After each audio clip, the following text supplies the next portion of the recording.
వి gold trusted gold buyers తాకట్టులో ఉన్న బంగారాన్ని విడిపించి ఈ రోజు ఉన్న మార్కెట్ ధరకే కొనబడును. మరిన్ని వివరాలకు సంప్రదించండి 7771077720. నేను మీ రవికుమార్ ఆమదాలవలస పట్టణంలో ఉన్నటువంటి సెయింట్ థామస్ విద్యా సంస్థ రోజు రోజుకి వాళ్ళ యొక్క ఆగడాలు పెరిగిపోతా ఉంటాయి. విద్యార్థుల్ని 9 గంటలు రావాల్సిన విద్యార్థుల్ని 8:30కే గేట్లు క్లోజ్ చేసి తల్లిదండ్రుల్ని చిన్నారుల్ని చాలా ఇబ్బంది గురి చేస్తున్నారు. 8 గంటల నుంచి 9 గంటల మధ్యన స్కూల్ గేట్లు ఓపెన్ చేయాల్సి ఉండగా 8 గంటలకు ఓపెన్ చేసిన గేట్లు 8:30కే గేట్లు క్లోజ్ చేసి ఆటోల నుంచి తల్లిదండ్రులు బైకుల మీద తెచ్చిన పిల్లలకు 8:30కే గేట్లు క్లోజ్ చేసి విద్యార్థులను ఈ ఆరు బయట ఈ రహదారి ఏదైతే ఉందో ఈ రహదారికి ఆనుకుని ఉన్న ఈ గేటు వద్దనే ఉండడం జరుగుతుంది. ఈ రహదారి నిత్యం రద్దీగా ఉంటుంది. ఇసుక లారీలతోనూ అలానే కార్లు బైకులు బస్సులు అన్ని కూడా చాలా వెళ్తూ ఉంటాయి. ఈ ప్రదేశంలో ఎటువంటి స్కూల్ జోన్ అని కానీ స్పీడ్ బ్రేకర్లు కానీ ఏవి కూడా సంస్థ ఏర్పాటు చేయలేదు. అలానే ఈ ప్రదేశంలో పిల్లలు తల్లిదండ్రులు దించి వెళ్ళడం ఆటో వాళ్ళు దించి వెళ్ళడం వల్ల పిల్లల యొక్క పరిస్థితి చాలా తీవ్రంగా ఉంది. ఏదైనా పిల్లలు ఆడుకునే పిల్లలు రోడ్డుపైకి వెళ్ళినా ఆపే నాదుడే లేడు.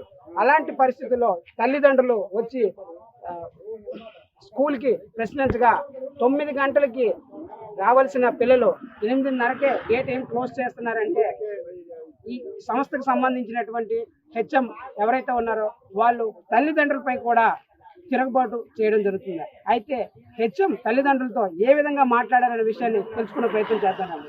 చెప్పండి, అసలు మీ పిల్లల్ని మీరు ఎన్ని గంటలకు తీసుకొని వస్తున్నారు స్కూల్కి? 8:40కి. గేట్ ఎన్ని గంటలకు క్లోజ్ చేస్తున్నారు? ఇంతవరకు నిన్నటి వరకు 8:30కి క్లోజ్. నిన్న డిఈఓ గారు వచ్చిన తర్వాత 8:50కి క్లోజ్ చేయమన్నారు. డోర్ క్లోజ్ చేయమన్నారు. డోర్ క్లోజ్ చేసి పిల్లలు లోపలికి వచ్చి పెట్టుకున్నారు. ఆటోలు 8:50 వరకు చుట్టూ వరకు అలౌ చేశారు. చుట్టూ వరకు వచ్చి వెళ్ళిపోవచ్చు, లోపలికి సరౌండింగ్స్ లోకి వెళ్ళొద్దాం. కానీ ఇప్పుడు ఆవిడ నేను చెప్పిన మాటకి ఈవేళ నిలబడలేదు, స్టికాన్ అవ్వలేదు. స్టికాన్ అవ్వకుండా ఈ తల్లిదండ్రులతో ఈ పేరెంట్స్ తోటి ఆటో వాళ్ళతో అందరితో డిస్టర్బెన్స్. అంటే తల్లిదండ్రులతో ప్రిన్సిపల్ దురుసుగా ప్రవర్తించారు. నేను మాట్లాడుతుంటే నా చేతి చక్కని పట్టుకొని నన్ను క్రిమినల్ చేయాలని ప్లాన్ చేశారు. వాళ్ళ స్టాఫ్ అందరినీ తెచ్చి నిలబెట్టవలసిన పని వచ్చింది. ఆవిడ ఒక్కరు వచ్చి మాట్లాడితే మేము ఒక్కరే మాట్లాడతాం కదా. స్టాఫ్ అందరినీ తెచ్చి మాట్లాడినప్పుడు మేమందరం మాట్లాడాలి కదా. అందరూ మాట్లాడతారు, ఎవరి బాధలకు ఉంది. కానీ ఆవిడ అలా చేయకూడదు. నేను మాట్లాడినప్పుడు నేను ఇలాగ అన్నాను అనేసి పక్కన నా చేయి పట్టుకుని నిలుపుతుంది. అంటే మన క్రిమినల్ చేయాలని ప్లాన్ చేసింది. ఆవిడ ఎక్కడి నుంచో వచ్చింది. మేము రాజకీయంగా ఇక్కడ ఉన్నాం. స్కూల్ ముగించాలంటే 5 నిమిషాలు పట్టదు. ఆవిడ ఏంటనుకుంటాను. కానీ అది మంచి పని కాదు. స్కూల్ మా భవిష్యత్తు బాగుండదు. ఇక్కడ స్కూల్ బాగుందనే కదా మేము అందరం జాయిన్ చేసాం. అది కొంచెం ఆలోచించాలి. ఆలోచించుకుంటూ ఆవిడ ఇష్టం వచ్చినట్టు ప్రవర్తిస్తుంది కాబట్టి అది మంచి పని కాదు. ఆవిడ తగ్గడం మంచిది. ఆ ఎలా చేయడం మొదట డిఓ దగ్గర ఎలాగైతే ఒప్పుకున్నామో ఆ పద్ధతిలో ఎలా చేయడం మంచిది. అంతవరకు మేము ఓకే సహకరిస్తాం. మీకు ఏదైనా ఉంటే సహకరిస్తాం. కానీ ఇలా దురుసుగా మీద తిరగబడితే మాత్రం మేము ఒప్పుకోం. డిఓ గారు అలానే ఎన్ఈఓ గారు ఇద్దరు కూడా వచ్చి ఆవిడకి మెమోలు కూడా ఇచ్చారు. అయినప్పుడు కూడా ఆవిడ మార్పు రాలేదు. నిన్న ఇచ్చారు, ప్రవర్తనలో మార్పు రాలేదు. ఆవిడ దురుస్తనమే చూపిస్తుంది మమ్మల్ని, పేరెంట్స్ మీద, ఆటో డ్రైవర్ల మీద, వీళ్ళందరి మీద కూడా. ఈవేళ స్టాఫ్ అందరినీ తెచ్చి ఆవిడ వెనక ఉంచవలసిన అవసరం లేదు. ఎందుకంటే అందరూ కూడా 8:50 లోపు పిల్లల్ని తీసుకొచ్చారు. 8:50 లోపు అందరూ వచ్చేసారు. కానీ ఈవేళ స్టాఫ్ అందరూ తెచ్చి ఈవేళ ఎందుకు డిస్టర్బెన్స్ చేయాలి? తప్పు కదా. ఆటో వాళ్ళని చెట్టు వరకు అలౌ చేసినప్పుడు 8:50 లోపు చెట్టు వరకు అలౌ చేయి. 8:50 అయిపోతే ఆటోమేటిక్ గేట్ కట్టి ఉంచేసి పిల్లల్ని చిన్న గేట్లో వాళ్ళు తీసుకెట్టమని చెప్పారు. ఆ పద్ధతిలో వెళ్ళిపోతే మేము ఎవరో ఆవిడని టనం, లేకపోతే ఆవిడ ఇంకో ఫేస్ చేయవలసి వస్తుంది.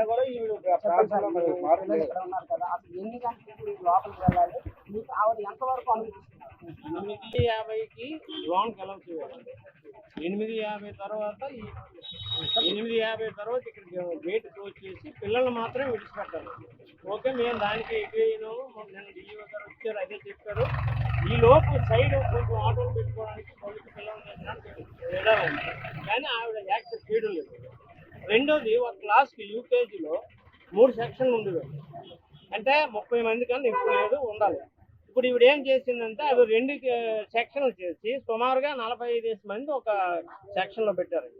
45 మంది ఒక సెక్షన్లో పెడితే టీచర్స్ కూడా వాళ్ళతో అనలేకపోతున్నారు, కానీ మాత్రం చెప్తున్నారండి. సార్ మేము ఎలా చెప్పగలము, వాళ్ళు వైరల్ ఇన్ఫెక్షన్ ఇక్కడ వస్తే పిల్లలు లేట్ అవుతారు, మీరు ఒకసారి ప్రిన్సిపల్ మేడం గారితో అడగండి అని కూడా చెప్పారండి. చెప్తే ఆ నోటీస్లో ఆవిడ నోటీస్లో పెట్టాం, అది మా ఇష్టం అండి అంటుంది. ఒకటోది. రెండోది, ఈ విషయాలలో అడిగితే నిన్న ఆవిడ మళ్ళీ పోలీసులు కంప్లైంట్ ఇచ్చి పోలీసులను తెప్పించారు. ఓకే, ఆయన అది ఈవేళ కూడా అంతవరకు అలౌ చేయండి అని చెప్పేసి అడిగితే, మేము పేరెంట్స్ అడిగితే ఆటోమేటిక్గా స్టాఫ్ని అందరిని తీసుకొచ్చి ఆవిడ మళ్ళీ తిరగా దౌర్జన్యం చేస్తాం. అంటే మేము ఇంకేదైనా ఒకలాగా వాళ్ళలాగా ప్రవర్తిస్తే ఇక్కడ ఏదైనా గొడవ అవుతుంది. ఆవిడకి అది కావాలేమో మరి మాకు అర్థం అవుతుంది. గొడవలు కేవలం వాళ్ళే వాళ్ళే సృష్టిస్తారు, కేవలము గొడవని వాళ్ళే సృష్టిస్తాం. ఒకటోది.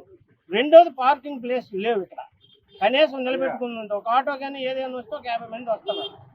శాండ్ లారీలు విపరీతం తిరుగుతాయి, రోడ్డు బాగోలేదు. పిల్లల్ని ఇక్కడ వదిలిస్తే ఏ పిల్లడైనా ఏదైనా జరిగితే దానికి ఎవరు ఏం బాధ్యులు? ఇచ్చితే స్కూల్ డబ్బులు ఇచ్చేస్తుంది కానీ పిల్లల్ని ఇవ్వలేదు కదా.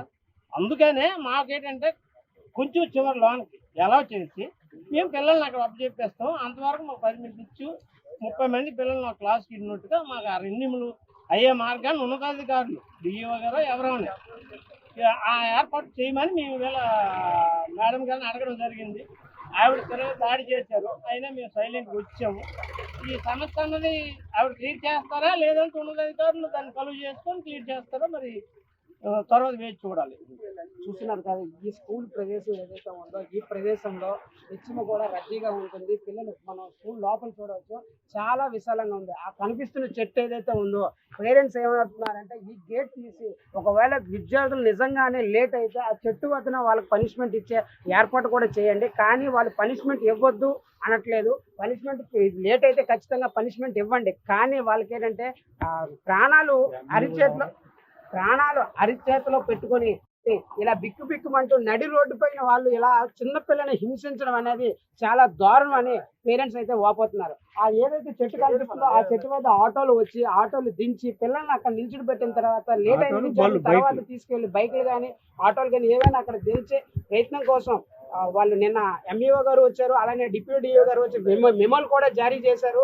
ఈ విషయంపై తల్లిదండ్రులకి కూర్చొని పెట్టి డిప్యూటీ డిఓ గారు అలాగే ఎంఈఓ గారు ఇద్దరు కూడా కూర్చొని పెట్టి వాళ్ళ ఇద్దరు కూడా మెమో జారీ చేసి తల్లిదండ్రులతో మాట్లాడించినప్పుడు కూడా అదే వైఖరిని ద్వంద్వ వైఖరిని ఈ రోజు కూడా చూపించి పేరెంట్స్ తో వాగ్వాదం దిగడం. అలాగే ఏదైతే ఈ రోజు పేరెంట్స్ మళ్ళీ ఇదే సీన్ రిపీట్ కావడం, వాళ్ళెవరు అంటే డిఈఓ అని ఎంఈఓ అని వాళ్ళెవరు వచ్చి మా స్కూల్ కోసం చెప్పడం అని పేరెంట్స్ తో మా ఇష్టం, మేము రాజ్యంగా మేము మెసులుకుంటాం, ఇవి మా సంస్థలు మా ఇష్టం అనే రేంజ్ లో ఆవిడ మాట్లాడటం పేరెంట్స్ ని కలిసివేసింది. అలానే పేరెంట్స్ పై ఇక్కడ ఎవరైతే స్టాఫ్ అయితే ఉన్నారో ఆ స్టాఫ్ తో దౌర్జన్యాన్ని కూడా దిగే ప్రయత్నం అయితే ఆవిడ చేశారు. దాని పేరెంట్స్ అయితే తీవ్రంగా ఖండిస్తున్నారు. ఈ విషయంపై డిఈఓ గారు తక్షణమే స్పందించి ఈ స్కూల్ ని చర్యలు తీసుకోవాలని చర్యలు ఆల్రెడీ మెమో ఇచ్చినా కూడా వాళ్ళు ఎటువంటి పరిస్థితులను పట్టించుకోవట్లేదు. కాబట్టి ఈ స్కూల్ పై ఖచ్చితంగా కఠిన చర్యలు తీసుకోవాలని కోరుకుంటున్నారు. ఇలాంటి మరిన్ని విషయాలతో మళ్ళీ కలుసుకుందాం. రవికుమార్ అహ్మదాబాద్. తెలుగులో న్యూస్ కి ఫాస్టెస్ట్ యాప్ ఇప్పుడు టోటలీ న్యూ అవతార్లో జస్ట్ 5 seconds లో కంప్లీట్ న్యూస్. సోషల్ మీడియాలో ట్రెండ్స్ కి one stop solution. Live TV app voice search option తో ఇప్పుడే డౌన్లోడ్ చేయండి లేదా అప్డేట్ అయిపోండి. యాప్ లింక్ డిస్క్రిప్షన్ లో ఉంది.